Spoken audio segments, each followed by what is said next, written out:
Now I kind of want to touch on post-rut scrapes. I have some video from like 2020, a couple seasons ago. This was the first time I ever really put a camera on a scrape, and then we ran it on video mode.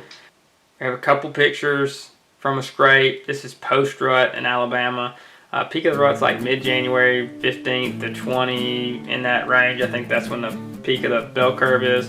So these are all post-rut scrapes activity. Starting on the 24th, these pictures work through the 30th. And then we switch over to video mode, and then you see all this stuff is in February. These videos on this scrape. We only kept the buck pictures and some of the best stuff from the camera. But look at these bucks working this scrape in February. This is 2-3 weeks after the peak of the rut. Still working scrapes in Alabama, which is pretty neat. We don't think of scrapes being worked at that time of the year, but they're definitely still hitting it, looking for those does to come back into estrus again.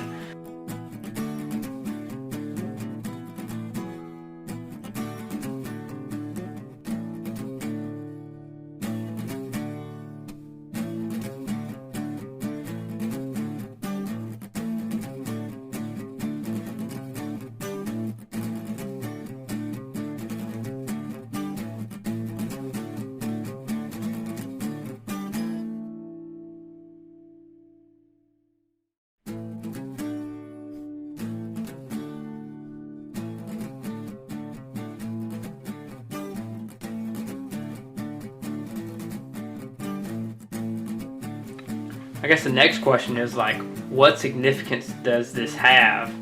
And so the answer to that is, we use this scrape, and it's usually a stand that we hunt early season in this block of hardwoods. Really, it's easy to access, and we use this scrape.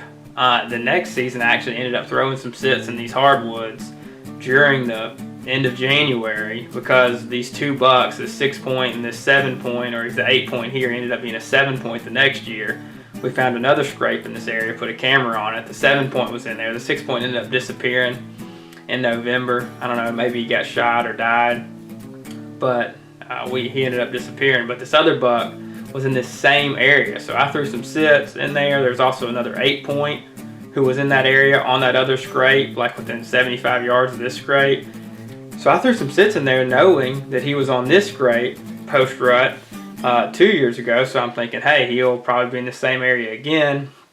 And also he's on this other scrape in daylight a few times. And this other buck, this 8-point, 2021, he's on this scrape like 4 or 5 different times in daylight. So fast forward to 2022. Come January this year, this 8-point, I didn't shoot him last year. Likely, I'll target him in this same area this year. I'll check for the scrapes, put some cameras on those scrapes, see if we can't get on that buck in this area, or if one of those scrapes open up, maybe we'll make a mock scrape, see if they'll hit that.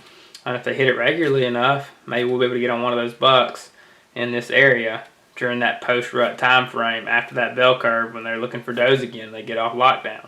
So historical data can help you kill deer during the rut, post-rut, and that's why we keep it, and that's why we pay attention to it.